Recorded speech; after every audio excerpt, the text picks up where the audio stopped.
So, tayo po ay nagdiriwang ulit-ulit ang dedikasyon, solid dedication of the Cathedral Parish of San Pablo, First Hermit. Bahagi ko yung pinakasin ng diocese namin. Tawag namin solid dedication, simbahan. Sa tuloy po, may dalawang beses na yan. Sa dito, sa order natin, nakalagay kayo beses sa solid dedication ng mga parokya. Kung parokya, may magalang 400 years na yan, ay hindi pa po yan solidly dedicated. Bahagi ko. Kaya sana ang pupulan natin ang pansin. Kailangan, sabi na natin, kaya ang gusto sana natin ay maayos ang loob ng simbahan. Hindi mo solidly dedicated yan. So, pagamat maganda ng parokya, pamilya nyo rito, walang nakalagay dito para sa Nuestra Señora de la Navidad. Sabi natin ang anong sa target, kailangan gawa ng ating call na tumutulong na, kaya yun ang ating inuluna ngayon. No? Pero dapat kasi talagang ayusin natin mismo yung simbahan kasi may mga requirements na hinihingi ang simbahan para sa dedikasyon. Medyo mahirap po sa atin kasi malaki yung simbahan natin. Yung pong ibang mga bagong simbahan,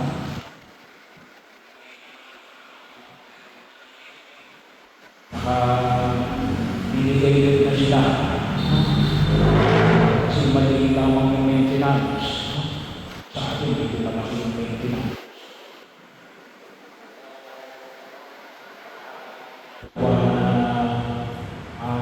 Tawagin po natin yung mga upuan, yung bell, medyo mga malalaking halaga ko. Yun ay at least para sa inyong kaalaman. Yung dedikasyon na yan.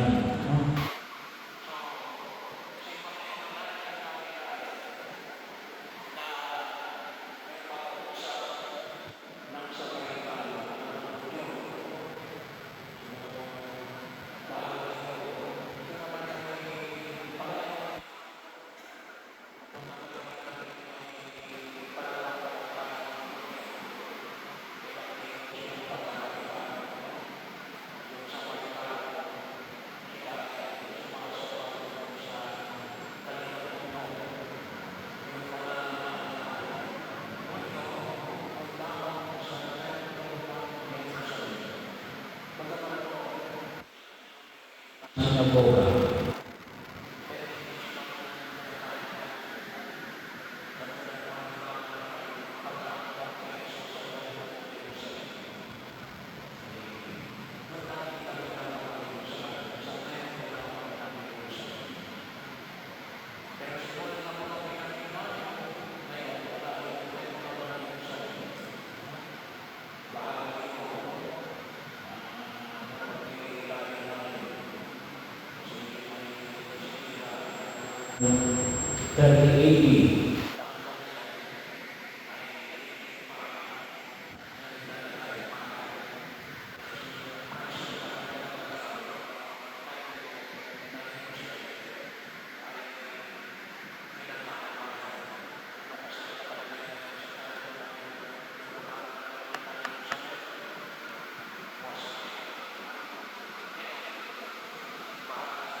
Sa Ebanghelyo natin ngayon, makita natin, sinabi na darating yung panahon natin, hindi lang sa tayo ng Jerusalem sasamba.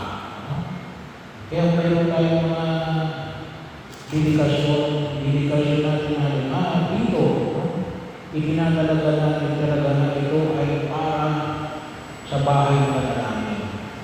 Iba pa ho yung blessing. No? Iba pa ho yung blessing ng simbahan.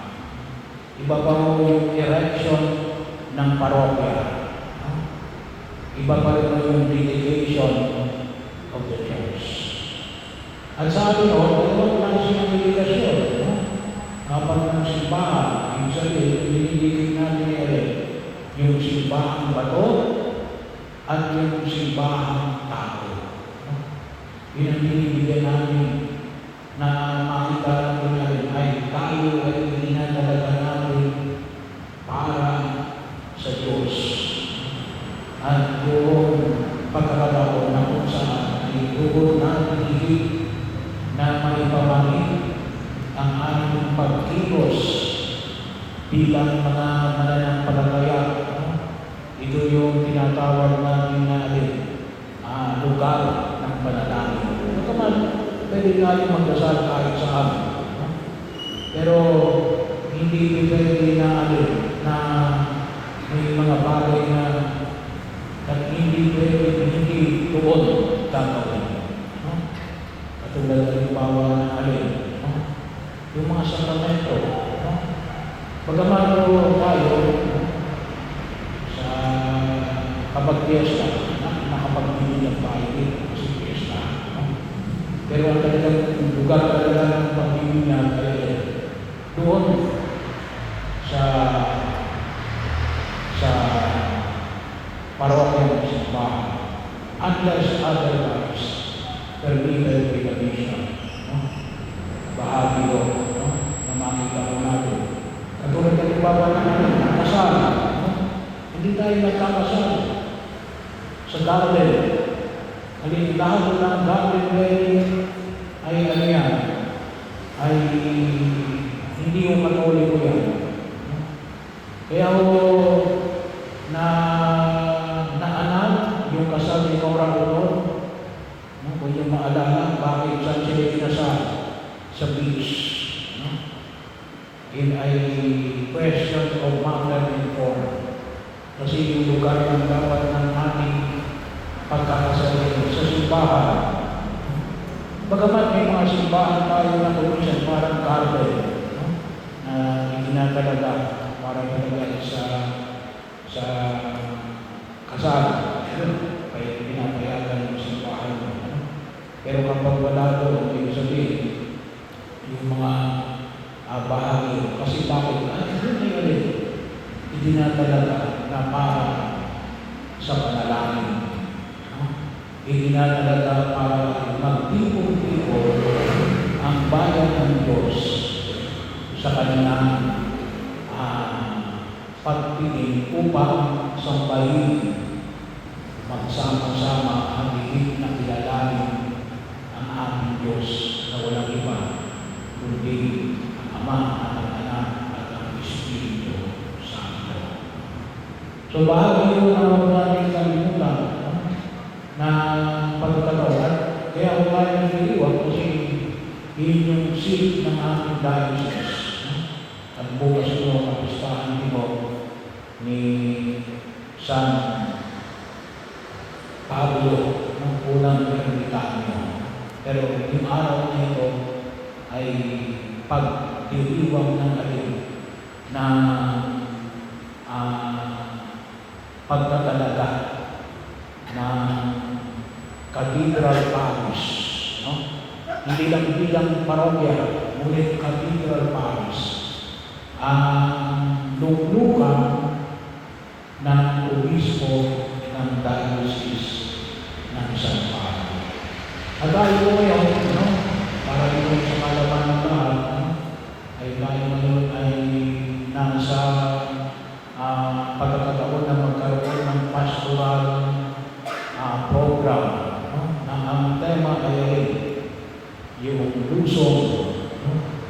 Lusong tayo at yung pinaka-image natin yung lawa na Laguna na pangyayari sa tulong ng pangalaga ng mahal na Birhen Maria, ng Europa, ng Immaculada Concepcion ng pagkakataon na kung saan pinamamanin ko na tayo ay patuloy na gabayan ng mahal na Birhen Maria, na sa kanyang pangkalala ay tayo ay nawa, ay gabayan tayo. Bakit puso? Kasi kinakailangan natin sa mga series ngayon, lalo-lalo na yung nakalipas ng Synod on Synodality.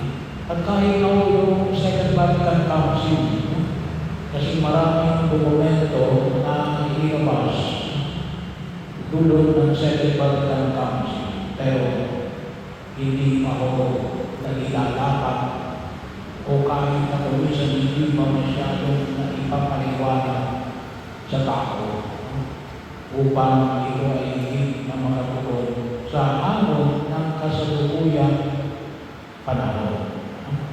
Ang kinakailangan natin ginagawa ay tayo ay magabayan ng ating pananampalataya, lalo na yung makatulong sa panawagan ng Diyos, makapagbigay tayo ng tunay na pagpupuri. May panahon talaga tayo ng pagdalangin at higit natin mapalalim yung ating pagkilala kay Jesus. At ito yung tulong natin sa laban ng kapatid. Sapagkat baka mamaya hindi natin nakamalaya na baka yung ibang pagkilos natin hindi natin nakikita natin na baka mamaya ay hindi na tumututo sa pangangaya ng Panginoon sa kasalukuyang panahon. Kinakailangan din natin i-update ang ating pananampalataya sa ayon sa turo ng ating simbahan. At nawa ay tunay tayong magabayan ni San Pablo una